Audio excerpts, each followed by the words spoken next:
सबसे पहले मैं हमारे इस कार्यक्रम को अंजाम देने के लिए हमें यहाँ पर बैठने के लिए जमीन का जो जिस हमारे पूर्वज पुरखे ने और हमारे काका कुटुंबों ने यहाँ हमें इतना आशियाना दिया बैठने के लिए, सबसे पहले उनको मैं हमारे सरेरापाल नया गांव खेरवाड़ा की तरफ से धन्यवाद ज्ञापित करता हूं और यहाँ की आदिवासी परिवार की तन मन धन से इतने कम समय में हमारे आदर्श दादा के साथ में कंधे से कंधा मिलाकर इस कार्यक्रम को सफल बनाने के लिए पूरे कार्यक्रम करने वाले संचालन टीम को मैं धन्यवाद जोहार ज्ञापित करता हूं। साथियों, मैं आया ही हूं तो मैं कुछ बात ही रखे जाऊंगा।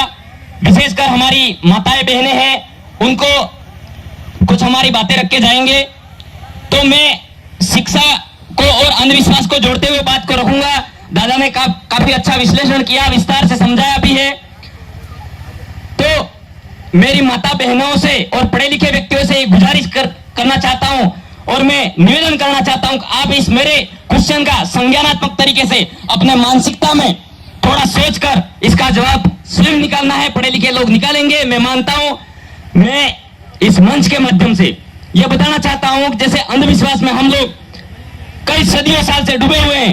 हमारे जो पुरखों का जो भगत आंदोलन चला, वो ऐसा भगत आंदोलन इस ढोल मंजीरे बजाने वाला आंदोलन नहीं था। उनकी वैचारिक लड़ाई थी आगे के जीवन के लिए। उन्होंने प्लानिंग करी थी क्या करना है, हमारी वाली आने वाली पीढ़ी किस तरीके से संरक्षित रहेगी, किस तरीके से शिक्षा के क्षेत्र में आगे बढ़े, किस तरीके से वो नशे से मुक्त हो और अच्छे वैज्ञानिक दृष्टिकोण की सोच के हिसाब से किस तरीके से आगे बढ़े। वो हमारे पुरखों का काम था और उस तरीके का आंदोलन और भक्ति आंदोलन का कारवा खड़ा किया था उन लोगों को, और हम लोगों को यह समझना होगा।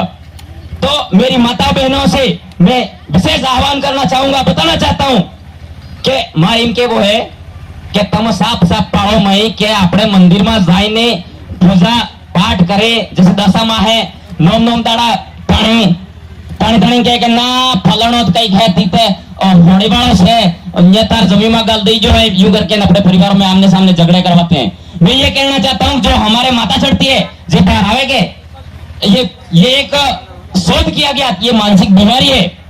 अपनी माता बहनों में मेरी बातों को एक भी माता बहनें अगर समझ के जाएगी तो इस बात का विस्तार करेगी तो हमारी बहुत सारी बहनें समझेगी। ये मैं बताना चाहता हूं। तो मैं कहना चाहता हूं जैसे माता चढ़ती है तो हमारे लोग कहते हैं कि हेत्ता जोड़कार है, जब माता है तो नहीं जब हेत्तन फोरन धोड़ सिफाड़े।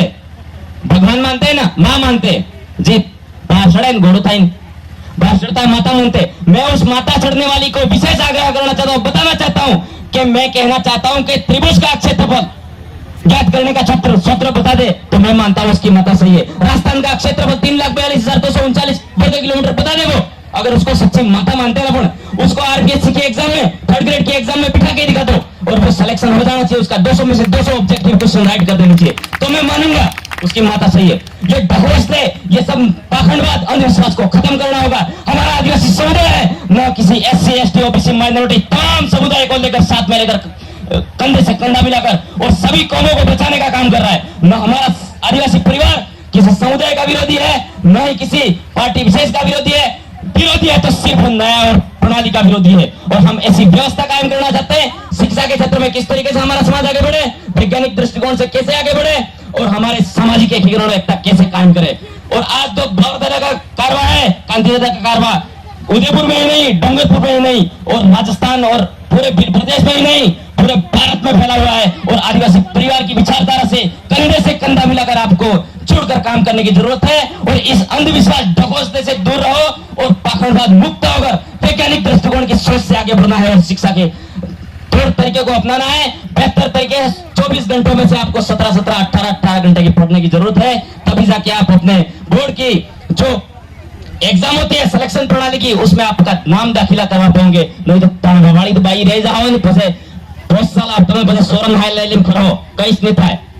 तो पढ़ाई पर विशेष ध्यान दो साथियों। मैं यही बताना चाहता हूँ। रही बात शिक्षा की मैंने कर ली, स्वास्थ्य की बात हो दादा ने अच्छे तरीके से समझाया।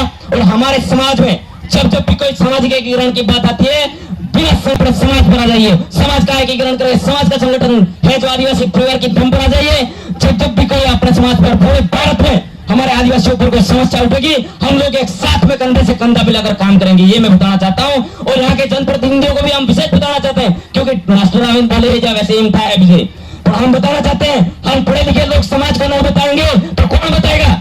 हम बताना चाहते हैं, हम जीवन भर राजनीति नहीं करेंगे, लेकिन हम हमारे आदिवासी परिवार को, कार्य को कंधे से कंधा मिलाकर जीवन भर संघर्ष करेंगे, जीवन भर लड़ते रहेंगे और समाज को एक करते रहेंगे। जय जवाहर, जय आदिवासी, जय गुरु। बहुत बहुत धन्यवाद संचालन कमेटी को। बहुत बहुत धन्यवाद लोकेश भाई ने बात